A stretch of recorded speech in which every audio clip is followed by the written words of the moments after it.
नमस्कार। कहानियों के काफिले में आप सभी का स्वागत है। लोकबात की खास पेशकश कहानियों का काफिला लेकर एक बार फिर मैं आप लोगों के संग हूँ, डॉक्टर श्रुति टंडन। और आज आपके लिए लेकर आई हूँ कमलेश्वर की कहानी तलाश। उसने बहुत धीरे से दरवाजे को धक्का दिया। वह भीतर से बंद था। जब तक वह सोई तब तक बीच वाला दरवाजा बंद नहीं किया गया था। भिड़े हुए दरवाजे की सांस से रोशनी का एक आरा सा गिरता रहा था। रोशनी मोमिया कागज सी झिलमिलाती रही थी। अपना दरवाजा खोलकर वह बरामदे से बाहर निकल आई। उसने उनके कमरे के बाहर वाले दरवाजे को हल्के से छुआ। वह खुला हुआ था। खामोशी से वह जीने में उतरी। गली का दरवाजा भी बंद नहीं था। उसे कुछ शंका हुई। मम्मी बिना कुछ कहे इतने सवेरे कहाँ निकल गई? मम्मी के पास काम भी बहुत था। 11 साढ़े 11 बजे वह खुद सोई थी। जीने से वह फिर ऊपर बरामदे में आ गई। आहिस्ता से उसने उनके कमरे का दरवाजा खोला। नीचे कालीन पर रजिस्टर बिखरे हुए थे। लाल नीली पेंसिलें पड़ी हुई थी। कार्बन का डिब्बा पड़ा था। नीली और लाल दवातें और होल्डर रखे थे। कॉफी के एक प्याले में जली हुई तीलियां, राख और सिगरेटों के बदरंग टुकड़े पड़े थे। मम्मी शायद बहुत थकी हुई थी। वह पलंग पर बेखबर सो रही थी। जूड़े के पिन सिरहाने रखे हुए थे। दाहिनी तरफ वाले तकिए पर एक हल्का सा गड्ढा था। पलंग की सिरहाने वाली पाटी से एक सिगरेट दबाकर बुझाई गई थी। टुकड़ा नीचे पड़ा था। उनके चेहरे पर बेहद मासूमियत थी। उतना ही धुला धुला सा चेहरा था जितना सुबह उठकर मुंह धोने के बाद निखर आया करता था। साथ साथ चाय पीते वक्त वह अक्सर बहुत लगाव से उनके चेहरे को देखा करती थी। ओस में धुले हुए कमल सी ताजगी उभर आया करती थी मम्मी के चेहरे पर। पता नहीं ऐसा क्या था मम्मी के चेहरे में कि वह डूबी डूबी सी देखती रह जाती थी। वह चुपचाप उनके कमरे से निकल गई थी। अपने कमरे में जाकर उनके जागने का इंतजार करती रही थी। कुछ ही देर बाद उनके कमरे में कुछ आहट हुई थी और लगा कि मम्मी ने बरामदे वाले दरवाजे की चटकनी बहुत आहिस्ता से बंद की थी और उतने ही धीमे से बीच वाले दरवाजे की चटकनी खोली थी। चटकनी खोलने के बाद वह एकदम उसके कमरे में नहीं आई थी। कुछ क्षणों तक चुपचाप वहीं खड़ी रही। फिर उन्होंने हल्के से आवाज दी थी, सुमी, जाग गई? और वह कमरे से होती हुई बाथरूम की तरफ से चली गई थी। उनके साथ ही कमरे में एक ठंडा सा झोंका आया था। शीतल सी गंध फैला गई थी, जैसे वह बिस्तर से नहीं, गुसलखाने से नहाकर निकली हो। जब तक वह बाथरूम से आई, सुमी ने चाय तैयार कर ली थी। वह रोज की तरह ही चाय पीने के लिए बैठी थी। साड़ी उन्होंने जरूर कंधों से कुहनी तक लपेट रखी थी। सलवटें ज्यादा ही थी। साड़ी के नीचे उनकी भरी भरी संगमरमरी बाहें झिलमिला रही थी। आंखों में अथाह गहराइयां थी। उनके बैठने में भी रोज जैसा फैलाव नहीं था, शालीन तनाव था। शायद मुझे 2 रोज के लिए बाहर जाना पड़े। ग्रांट बाकी पड़ी है। साल खत्म होने से पहले साइंटिफिक इंस्ट्रूमेंट्स खरीदने हैं। मम्मी ने निहायत आसानी से कह दिया। मैं बनी रहूंगी, आप हो आइए। सुमी ने दूसरा प्याला बनाकर उनके सामने रख दिया था। किसी दाई को कह दूंगी, वह यहाँ सो जाया करेगी। 2 दिन की बात है। उन्होंने कहा तो सुमी ने उतनी ही आसानी से स्वीकार कर लिया जैसा आप ठीक समझे। दिन को तो कोई दिक्कत ही है नहीं, ऑफिस में आने में ही 6 बज जाते हैं। इस मामले में यह घर बहुत सेफ है, उन्होंने कहा तो सुमी ने उत्साह से जोड़ दिया, ये तो सही है, डर बिल्कुल नहीं लगता। और वे दोनों अपने अपने काम पर जाने के लिए तैयार होने लगी थी। अपने कपड़े निकालते हुए देख रही थी कि मम्मी कुछ उलझन में है। बार बार वह ब्लाउजों को निकाल कर देख रही थी। आखिर उन्होंने बाह वाला एक ब्लाउज निकाल लिया था। उनके पास वह शायद इकलौता था। उसके साथ की कोई साड़ी भी नहीं थी। वह हमेशा स्लीवलेस ही पहनती थी। जैसे तैसे उन्होंने कंट्रास्ट बना लिया था। उसे कुछ अटपटा सा लगा। मम्मी की खुली हुई बाहें सचमुच बहुत खूबसूरत और सुडौल लगती थी। कभी कभी तो उसे स्वयं उनकी बाहों से ईर्ष्या होती थी। फिर वह ड्रेसिंग टेबल पर चली गई और उसने देखा कि वह एक स्मिथ से बैठकर बाहों की पिछली ओर एक निशान पर बेस क्रीम लगा रही थी। शायद बाह पर कोई नील था और उन्होंने बाहों वाला ब्लाउज पहन लिया था। एक क्षण के लिए सुमी को वह कुछ ज्यादा उम्र की दिखाई दी थी, पर वह टोकना नहीं चाहती थी। तैयार होकर वह बस के आने का इंतजार करने लगी थी। कॉलेज की बस में स्टाफ के लोग भी जाया करते थे। वह बारजे पर कुछ इस तरह खड़ी रही, इंतजार करती रही थी जैसे स्कूली बच्चे करते हैं। सुमी यह सब देखती रही। वह जब छोटी थी तब भी उसे अपनी मम्मी बहुत सुंदर लगती थी। उनके सुडौल हाथ पैर, तराशे हुए नक्श और ताजगी, उनमें ऐसी ताजगी थी जो उम्र के साथ खिलती आई है। उसकी किसी मित्र ने उन्हें देखकर मां नहीं समझा था, ज्यादा से ज्यादा बड़ी बहन ही माना था। उनका रखरखाव भी ऐसा था कि अपने तन को उन्होंने बिगड़ने नहीं दिया था। उसमें वही लोच और नरमी थी जो सुमी को अपने से नहीं लगती थी। उनके तन से ऐसी अछूती गंध फूटती थी जो सबको अपनी तरफ खींचती है। महीने में एक बार तो उनका तन इतना तेज महकता था कि सुमी बार बार किसी न किसी बहाने से उनके कंधों पर अपना सिर रख देती थी, तब जैसे गंध का एक झरना बहने लगता था।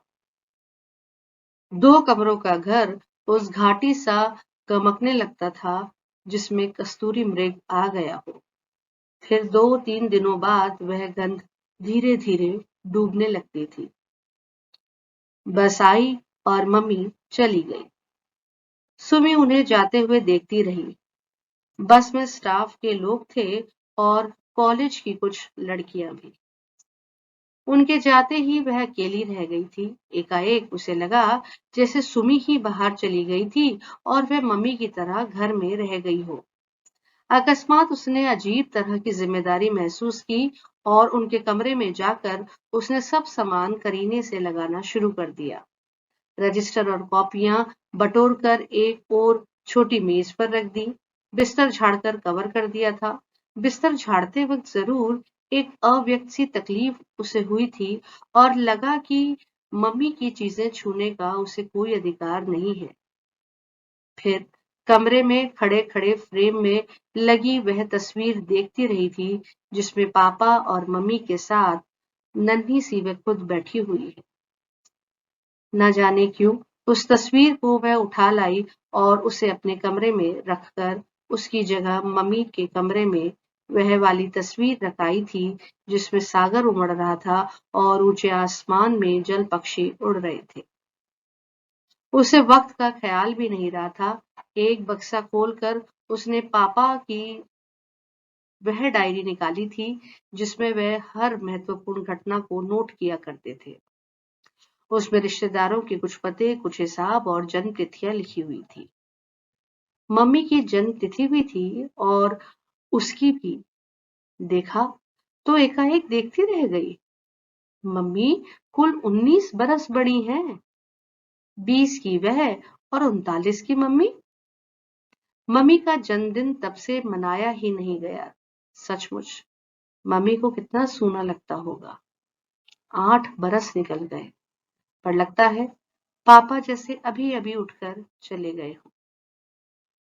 उनके मरने की बात अब बहुत पुरानी सी लगती है, एक बीती हुई बात की तरह। लोग ठहर जाते हैं, पर कुछ बातें हैं जो बीत जाती हैं। पापा की बातें तो जैसे बीत गई हैं, पर वह खुद अभी तक रुके हुए हैं। लेकिन अभी कुछ कुछ ऐसा लगता है जैसे पापा डगमगा गए हों और चुपचाप घर से चले जाना चाहते हों, जैसे वे अपनी गलती महसूस कर रहे हों। वे चुपचाप 8 बरस तक खामोश बैठे रहकर उन्होंने उन्होंने अच्छा नहीं किया। वह आहिस्ता से पापा को उठाकर अपने कमरे में ले आई। बहुत देर वह चुपचाप बैठी रही और उन्हें ताकती रही। वह खामोश थे। उन्होंने कुछ नहीं किया। उन्होंने कुछ नहीं कहा। शाम को मम्मी पहले लौट आती हैं। वह वापस आई तो उन्होंने चाय बना ली थी। घर आकर मम्मी ने साड़ी तो बदली थी, पर ब्लाउज नहीं। मन में आया था कि पूछ ले, पर लगा कि ब्लाउज न बदलने वाली बात पूछने का अधिकार सिर्फ पापा को है। पर वह खामोश बैठे हुए थे। मम्मी तुम कहीं घूम आया करो। उसने तो अपने को एकदम बांध लिया है। इतना काम करती हो? सुमी बोली तो उसे अपनी ही आवाज बहुत बूढ़ी सी लगी। मम्मी ने उसे गौर से ताका था। सचमुच उसका वह मतलब नहीं था। अपनी बात को सहज बनाने के लिए उसने आगे जोड़ दिया था, तुम्हारे साथ साथ मैं भी निकल चला करूंगी। कभी कभी मन बहुत ऊबता है। मम्मी के होठों पर हल्की सी मुस्कुराहट आ गई थी। चल आज पिक्चर देख आए, वहीं कुछ खा पी लेंगे, मम्मी ने कहा। उसने प्रस्ताव मंजूर कर लिया था। मम्मी फिर साड़ी के चुनाव में उलझ गईं, तो उसने अपनी साड़ी उनके सामने रख दी। यह पहन लो मम्मी, बहुत अच्छी लगेगी। एक क्षण के संकोच के बाद उन्होंने सुमी की साड़ी बांध ली थी और तितली की तरह तैयार हो गई थी। घर से निकलते वक्त सुमी ने बत्तियां बुझाई और ताला लगाया था। जीने में उतरते हुए मम्मी ने धीरे से कहा था, शायद बिजली का बिल अभी तक पड़ा हुआ है, मैं कल जमा करवा दूंगी। और फिर धीरे धीरे उसने सब हिसाब किताब संभाल लिया था। अंडे वाले ने इस बार जब उससे पूछा, मेम साहब क्रीम तो नहीं चाहिए, तो उसे कुछ अटपटा सा लगा था। घर खर्च की सारी पर्चियां, बिल और कैश मेमो उसके कमरे में जमा हो गए थे। धोबी की किताब उसकी अलमारी में आ गई थी। दूध वाले की पर्ची उसके पर्स में पहुंच गई थी। उसकी 4 साड़ियां और एक ब्लाउज मम्मी के कपड़ों में जा मिले थे। वह हर सुबह मम्मी को तैयार होने की राह देखती। उन्हें जो चप्पल पहननी होती पहन लेती। उसके बाद वह कोई सी भी चप्पल पहनकर चली जाती। वह खुद जिद करके भी मम्मी को पहनाती थी। उसने जबरदस्ती उनका शॉल उतरवाकर कार्डिगन पहना दिया था। ये क्या तमाशा करती है सुमी, तू क्या पहनेगी बताओ? मम्मी ने प्यार से झिड़कते हुए कहा था। मेरे पास कोट है। वह पुरानी? इतनी जल्दी कपड़े पुराने नहीं होते। कल ड्राई क्लीन करवा लिया था, एकदम नया निकल आया है, वह बोली थी। पुरखिन हो गई है, मम्मी ने प्यार से कहा था। और शाम को जब मैं लौटी तो मम्मी के कमरे में फिर रजिस्टर और कॉपियां फैली थी। ट्रे में चाय के खाली बर्तन पड़े थे। लाल नीली दवातें थी, पेंसिल थी और प्लेट में सिगरेट के टुकड़े, राख और तीलियां भी। मम्मी बारसे पर झुकी हुई दूर कुछ देख रही थी, शायद कुछ ऐसा जो सड़क की भीड़ में उन्हें कतई अलग दिखाई दे रहा था। सुमी का आना उन्हें पता चला। कुछ क्षणों बाद बारजे में ही वह कुछ सोचती सी खड़ी हो गई थी। मम्मी चाय पी लो, उसने पुकारा तो वह कुछ चौंक सी गई। मुझे पता ही नहीं चला तू कब आ गई। चाय भी बना ली। मैं जरा थक गई थी। आजकल कॉलेज में काम बहुत बढ़ गया है। एक भी घंटा फ्री नहीं मिलता। डेमोन्स्ट्रेटर भी छुट्टी पर है। तमाम टूटी फूटी बातें कहती हुई वह सुमी के कमरे में आ गई थी। उनके माथे पर लाल स्याही से एक गोल बिंदी बनी हुई थी। स्याही की किनारियां सूख कर गोटे की लकीर की तरह झिलमिला रही थी। मम्मी उतनी ही सुंदर लग रही थी, पर वह बिंदी उसे खुलकर उन्हें देखने से रोक रही थी। शायद मम्मी को कुछ उलझन होने लगे या वे बर्दाश्त ना कर पाए। मुझे आज बहुत काम करना है, सुमी ने धीरे से कहा। कुछ मैं करवा दूं? मम्मी ने सहारा पकड़ा था। हमारे यहाँ एक और एक्सचेंज खुल रहा है, कोड मैसेजेस के लिए। उसकी क्लासेस शुरू हुई हैं, उन्हीं लेसन्स को धराना है। सुमी ने सब समझा दिया था। तो तू अपना काम कर, खाना मैं बना लेती हूँ। सूप बना लो मम्मी, ज्यादा भूख भी नहीं है। स्लाइसेस तल लेंगे, बस हो जाएगा। अच्छा, कहकर वह उठ गई थी। फिर खामोशी छा गई थी। दोनों कमरे दो अलग-अलग दुनियाओं में बदल गए थे। उसके कमरे में पापा अब भी रुके हुए थे। मम्मी शायद उनसे कुछ बात करना चाहती थी। शायद उन्हें लग रहा था कि पापा की तरफ से सुमी ही बात कर सकती है। और सुमी को लगा कि यहाँ से निकल कर अगर चल दे तो पापा भी नहीं रुक पाएंगे। वह उसके साथ पीछे-पीछे चले आएंगे चुपचाप। अपने कमरों में जाकर मम्मी ने पुराने कागजों और सामानों को उलटना पुलटना शुरू कर दिया था। उन्हीं में पापा के कुछ पुराने खत निकल आए थे। कुछ देर बाद उसने मम्मी को बाथरूम की तरफ जाते देखा। लौट कर वे आई तो मुंह धुला हुआ था, बिंदी मिटी हुई थी, चेहरा बहुत ताजा ताजा लग रहा था। सुबह जरा बड़ी वाली अलमारी खिसकानी है, उसके पीछे कुछ कागज गिर गए हैं, आ तो जरा। मम्मी ने कहा तो वह उठकर गई थी। अलमारी खिसकाई तो कागजों का एक अंबार लुढ़क पड़ा और वह छड़ी भी जो पापा ने पहाड़ पर खरीदी थी। एक बार उनके पैर में मोच आ गई थी। धूल का एक बगुला गिरे हुए कागजों से उठा था और मम्मी बेतरह खांसने लगी थी। तुमने अपने कमरे में क्या क्या जमा कर रखा है मम्मी? इतने सामान के बीच दम नहीं घुटता।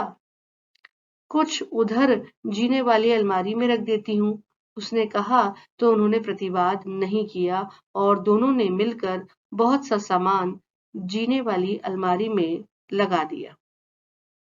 छड़ी को मैं अपने कमरे में रख लूंगी, सुमी ने कहा तो बात में अजीब सी विसंगति दिखाई दी, पर वह धीरे से फिर बोली, कभी कभी रात में उधर बिल्ली आती है।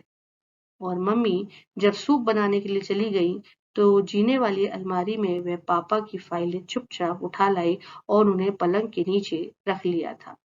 पापा का वह बचा कुचा सामान जैसे हर वक्त इधर से उधर चलता रहता था। वह छड़ी और वह सामान अपना ठिकाना नहीं खोज पा रहे थे। तीसरे दिन उसने सारे सामान को मेज की नीचे वाली पटरी पर संभाल कर रख दिया था, पर सफाई करते वक्त वह वहां से भी लुढ़क पड़ा। अलमारी के भीतर बड़ी बड़ी फाइलें किसी भी स्मित से समाती नहीं थीं। अलमारी बहुत संकरी थी। हार कर उसने एक गठरी बांध ली और फिर पलंग के नीचे रख लिया था। पापा भी रुके हुए थे। उसी दिन मम्मी ने कहा था मैं आज रात की गाड़ी से जाऊंगी, वो कॉलेज का सामान खरीदना था ना, मार्च खत्म होने से पहले पेमेंट करना होगा। तीसरे दिन आ जाऊंगी। दाई से मैंने कह दिया है वह रात को हॉस्टल से आ जाएगी, यही 10 साढ़े 10 बजे। तुम्हारी गाड़ी किस वक्त जाती है? 8:05 पर। चपरासी आएगा ना? सुमी ने कहते ही अपनी गलती भाप ली तो उसे ठीक कर लिया। तुम्हारा सामान ठीक कर दूं? 2 दिन की बात है। कौन बहुत सा सामान ले जाना है? मम्मी ने कहा और वह सूटकेस खाली करने लगी। सुमी ने जिद करके अपनी साड़ियां और पर्स उन्हें दे दिया था। वह अपने कमरे में कपड़े बदलने चली गई। सुमी ने रुमालों का एक सेट रखने के लिए सूटकेस खोला तो जेब में चपटा सा पैकेट पड़ा देखकर वह बेहद सकुचा गई थी। सूटकेस बंद करके उसने रुमाल ऊपर रख दिए थे। मम्मी साड़ी बदल कर आई तो उनके तन से गंध फूट रही थी, पर उनके कंधे पर सिर रखते हुए संकोच हो रहा था। तब एक क्षण के लिए उसने महसूस किया था कि वह गंध पिछले 2-3 दिन से घर में समाई हुई थी। ठीक 7:15 बजे नीचे टैक्सी का हॉर्न बजा। मम्मी एकाएक घबरा सी गई। उतावलेपन में वह अपना सूटकेस उठाकर खुद ही सीढ़ियां उतरने लगी थी। तभी टैक्सी वाला सरदार ऊपर आ गया था। सुमी ने बिस्तर उनके लिए लुढ़का दिया और वह उनके हाथ से सूटकेस लेना चाहा, तो उन्होंने बड़ी आसानी से कहा था, वह ले जाएगा। जब तक टैक्सी वाला सरदार दोबारा नहीं आया, वह वहीं सीढ़ियों पर रुके-रुके उससे बात करती रही। दाई जरूर आ जाएगी, इधर का दरवाजा बंद रखना, रुपए है ना, दाई से कहना वह शाम का खाना भी बना देगी। और वह जरा तेजी से ही सीढ़ियां उतर गई थी। सुमी बारजे पर आ गई। टैक्सी की खिड़की से उन्होंने ऊपर देखते हुए धीरे से हाथ हिलाया था। टैक्सी चल पड़ी थी। उधर वाली खिड़की से सिगरेट का एक सुलगता हुआ टुकड़ा सड़क पर गिरा था। सुमी वहीं खड़ी-खड़ी उस टुकड़े को ताकती रही थी। बहुत सी पेटियों में सामान आया था। मम्मी रात को वापस आ गई थी, इसलिए पेटियां घर पर ही उतारी गई थी। वह बहुत खुश थी। हमारे कॉलेज में जो जो इंस्ट्रूमेंट्स अब आ रहे हैं ना, किसी भी कॉलेज की लैब में नहीं है। और गंदे कपड़े निकालने के लिए जब उन्होंने होल्डार्ड खोला था, तो सबसे पहले रुमाल निकलकर सुमी को दे दिए। एक भी नहीं खोया, 5 ये रहे, एक पर्स में है, ठीक है ना?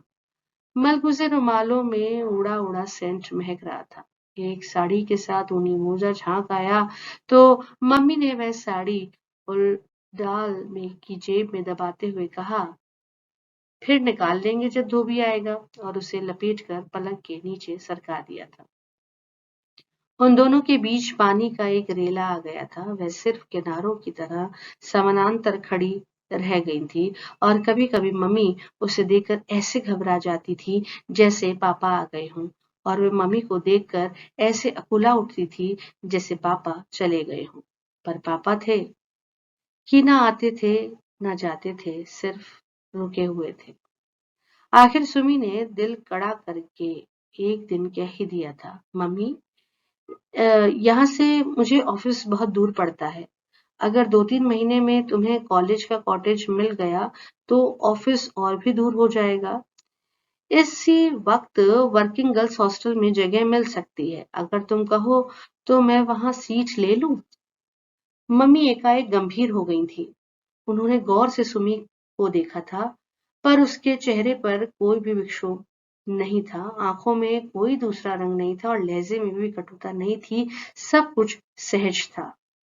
वहां तुम्हें दिक्कत होगी, मम्मी के स्वर में प्यार था। तो घर भाग आऊंगी।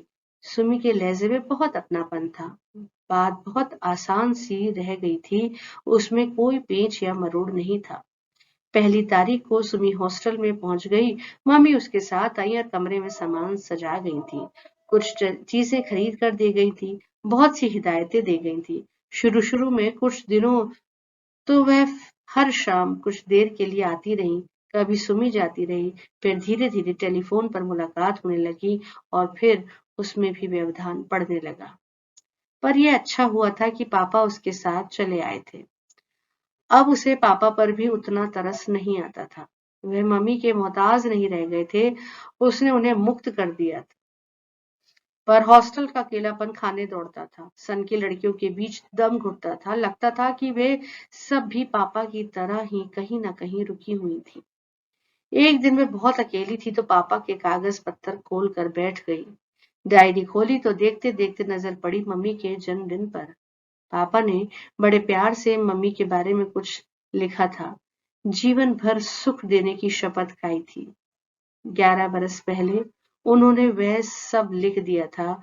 उसे बड़ी शांति मिली थी। पापा की तरफ से उसने उन्हीं की इच्छा पूरी कर दी थी। उसने तारीख देखी। 3 दिन बाद ही मम्मी 40 की हो रही थी और वे मम्मी के जन्मदिन पर बहुत सुबह-सुबह ही नरगिस के फूलों का गुच्छा लेकर पहुंची थी। वहां पहुंचकर एकाएक वह असमंजस में पड़ गई थी। इस वक्त आकर उसने अच्छा नहीं किया। शायद मम्मी को उलझन हो, उसका इस तरह आना खल जाए। उसे कल फोन कर देना चाहिए था, लेकिन लौटते भी नहीं बन रहा था। उसने धीरे से दरवाजे पर दस्तक दी। आई, मम्मी की आवाज थी।